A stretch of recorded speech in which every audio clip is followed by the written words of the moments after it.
warahmatullahi wabarakatuh.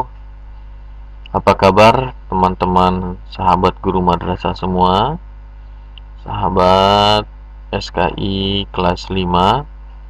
Semoga kalian senantiasa dalam lindungan Allah Subhanahu wa taala.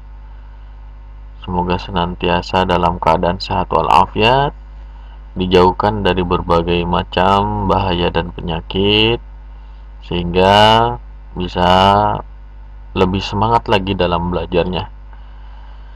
Alhamdulillahirrabbilalamin, wassalatu wassalamu ala sayyidina Muhammadin wa ala alihi washabihi ajma'in, amma ba'du.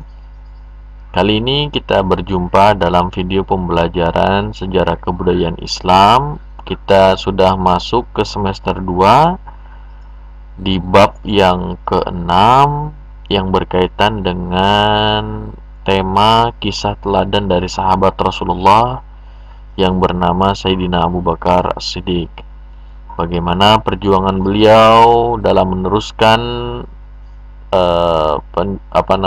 dakwah Islam setelah wafatnya Rasulullah. Apa yang dimaksud dengan Khulafaur Rasyidin, ya, nanti akan kita bahas dalam video pembelajaran kali ini. Baiklah anak-anakku sekalian, kalian bisa baca nanti kompetensi inti dan kompetensi dasar serta indikator pencapaian kompetensinya, ya, dalam buku kalian, halaman 103 sampai halaman 105. Kalian bisa baca kompetensi intinya. Baiklah teman-teman, sepeninggalnya Rasulullah SAW, kaum muslimin membutuhkan khalifah atau pemimpin pengganti Rasulullah SAW. Karena itu kaum muslimin mengadakan musyawarah memilih pemimpin baru. Nah, dalam pemilihan ini terpilihlah sahabat Rasulullah yang bernama Sayyidina Abu Bakar As-Siddiq. Setelah itu, secara berturut-turut umat Islam dipimpin oleh sahabat Umar bin Khattab, khalifah yang kedua. Kemudian dipimpin lagi oleh sahabat Utsman bin Affan, khalifah yang ketiga, dan sahabat Ali bin Abi Thalib. Ya, khalifah yang keempat. Nah, keempat sahabat tersebut, ya, disebut sebagai Khulafaur Rasyidin. Apa artinya? Para pemimpin yang mendapatkan petunjuk dari Allah Subhanahu wa taala. Khulafa adalah bentuk kalimat jamak atau kata jamak yang artinya para pemimpin, ya. Sedangkan jika satu orang maka disebut dengan khalifah. Kalau banyak disebutnya khulafa, bentuk jamak, ya. Tapi kalau bentuknya mufrad atau tunggal maka cukup disebut dengan khalifah. Nah, dari keempat sahabat Rasulullah itu, maka khalifah yang memimpin umat Islam selama 30 tahun dengan penuh kemuliaan dan keteladanan disebut dengan apa tadi? Khulafaur Rasyidin.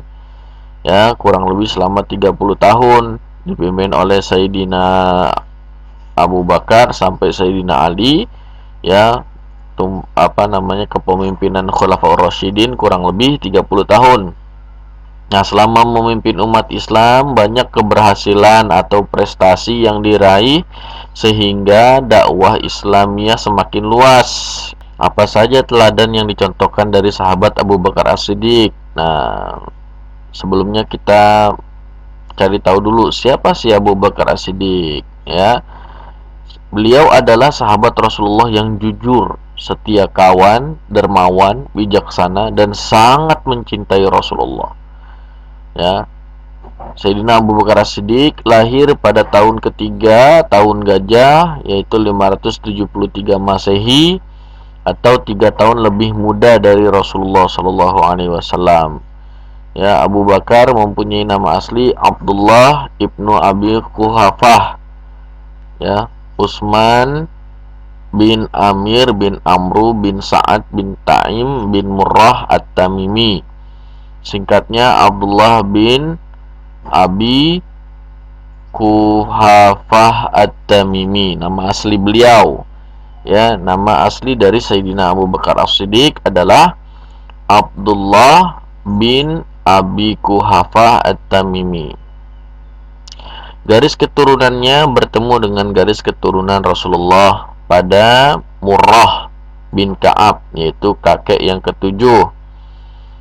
Di masa jahiliyah sebelum masuk Islam, Sayyidina Abu Bakar As-Siddiq bernama Abdul Ka'bah. Ini nama julukan, ya, nama poyokan atau nama apa sih namanya, lakap, ya, nama samarannya.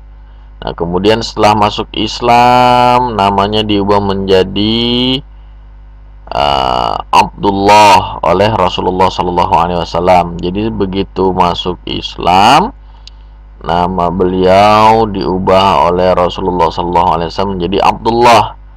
Nah, nama panggilannya banyak, ya. Jadi bukan apa namanya, bukan hanya Abu Bakar As-Siddiq saja. Sebelum masuk Islam nama aslinya Abdul Ka'bah, ya.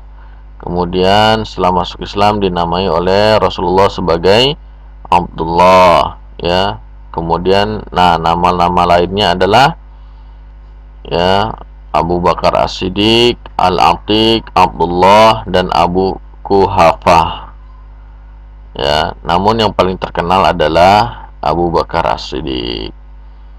Nah, tahukah kalian kenapa namanya Abdullah tetapi lebih dikenal dengan sebutan Abu Bakar? Nah, karena beliau adalah orang dewasa laki-laki yang pertama kali masuk Islam. Maka diberi julukan, ya, atau kunyah, yaitu Abu Bakar. Abu Bakar artinya pelopor pagi hari. Ia adalah laki-laki yang mempelopori masuk Islam dengan segera setelah Rasulullah Shallallahu Alaihi Wasallam menerima wahyu. Nama julukan inilah yang kemudian sering banyak dipakai. Abu Bakar mendapatkan gelar kehormatan di belakang namanya, yakni gelar As-Siddiq, yang berarti orang-orang yang jujur, ya, dan membenarkan Rasulullah. Beliau memang dikenal sebagai orang yang selalu membenarkan Rasulullah, terutama dalam peristiwa Isra Mi'raj, ya, di tengah pertentangan, ejekan, dan ketidakpercayaan orang kafir. Hanya seorang Sayyidina Abu Bakar As-Siddiq lah orang yang paling gencar membenarkan peristiwa Isra Mi'raj, ya. Maka dari itu beliau mendapatkan gelar As-Siddiq di belakang namanya menjadi Abu Bakar As-Siddiq. Nah, di masa jahiliyah Abu Bakar adalah seorang pedagang yang sukses. Jadi sebelum beliau masuk Islam, beliau adalah seorang pedagang. Nah, beliau melakukan perjalanan dagang dan termasuk orang yang sangat giat dan tekun. Setelah masuk Islam, beliau menggunakan hartanya untuk menopang perjuangan Rasulullah SAW. Beliau bantu perjuangan Rasulullah, beliau bantu dakwah Rasulullah, mengeluarkan hartanya, ya, demi memperjuangkan agama Islam. Oleh karena itu Abu Bakar termasuk salah seorang sahabat yang dermawan.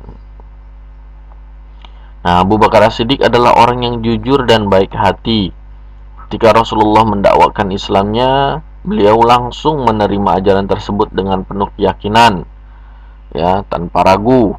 Beliau sangat mencintai Islam dan berusaha keras menyebarkan Islam, terutama kepada sahabat-sahabat dekatnya. Nah, di antara sahabat dekat Sayyidina Abu Bakar As-Siddiq yang masuk Islam adalah ini Utsman bin Affan, Zubair bin Awam, Abdurrahman bin Auf, Sa'ad bin Abi Waqqas, dan Talhah bin Ubaidillah. Inilah sahabat-sahabat Abu Bakar As-Siddiq yang diajak oleh beliau untuk memeluk agama Islam. Nah, Abu Bakar As-Siddiq juga menyayangi para sahabat lainnya dan rela berkorban demi setia kawan. Di antaranya dibuktikan dengan kerelaannya memerdekakan Bilal bin Rabah.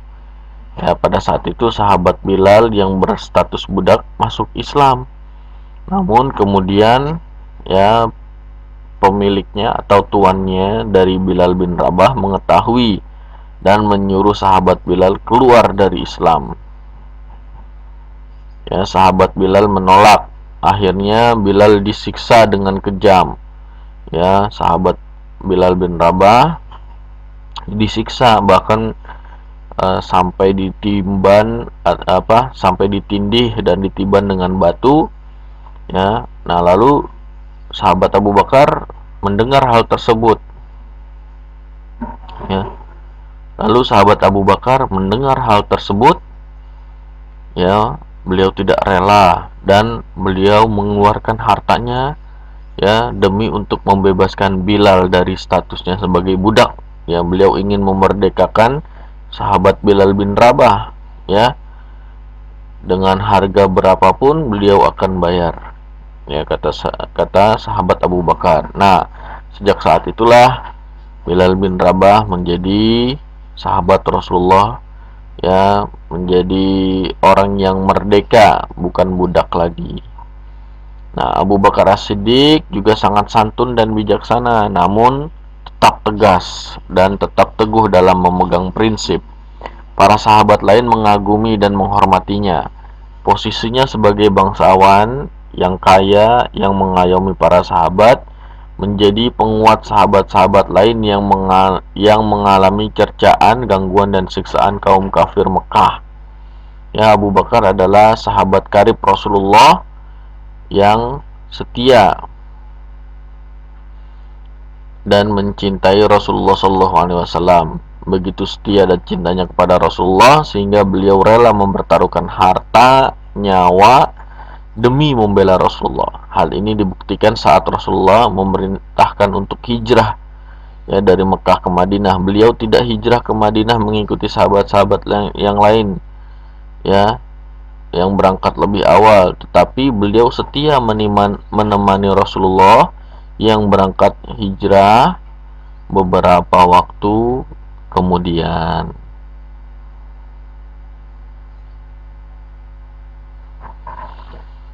Nah, di dalam keberangkatan hijrah Rasulullah SAW, ya, Sayyidina Abu Bakar Siddiq rela mempertaruhkan nyawanya dengan menemani Rasul yang akan dibunuh oleh sekelompok kaum kafir Quraisy yang bersenjata. Beliau terus saja melakukan perjalanan melewati terjalnya Bukit Tur, ya, di Goa Tur, ya. Beliau sempat sempat bersembunyi di Gua Tur untuk menghindari kejaran kaum kafir Quraisy. Nah, Sayyidina Abu Bakar bersama Rasulullah istirahat sementara di Gua Sur. Saat kaum kafir Quraisy sampai di depan Gua Sur, sahabat Abu Bakar sangat khawatir terhadap keselamatan Rasulullah. Namun Rasulullah meyakinkan sahabat Abu Bakar bahwa Allah pasti akan menolong. Benar yang disampaikan Rasulullah, ya, Allah Subhanahu wa taala menurunkan laba-laba di mulut goa dan bersarang di sana. Kaum kafir Quraisy pun tidak jadi memasuki goa tersebut karena menyangka tidak mungkin Rasulullah berada di dalam, karena di mulut goa saja terdapat sarang laba-laba.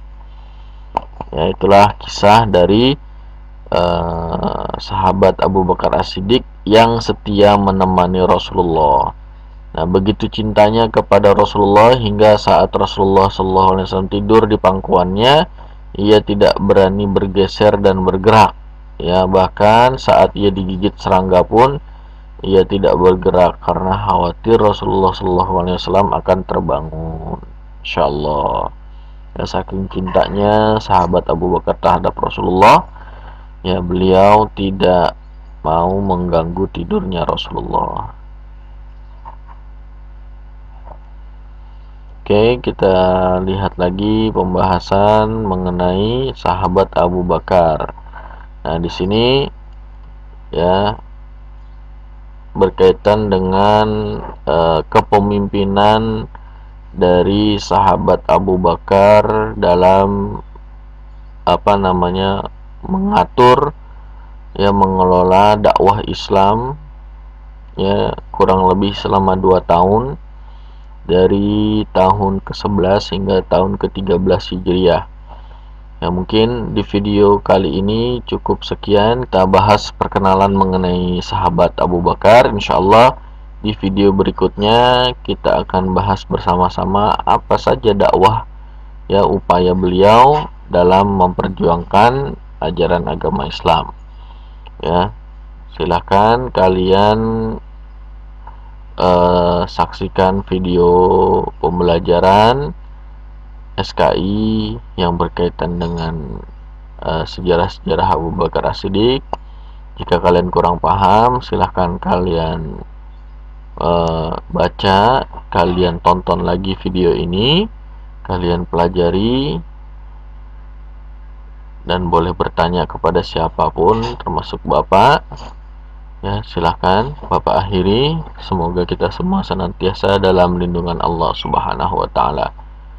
Hadanallahu wa iyyakum ajma'in, wallahul muwaffiq ila aqwamit thoriq. Assalamualaikum warahmatullahi wabarakatuh.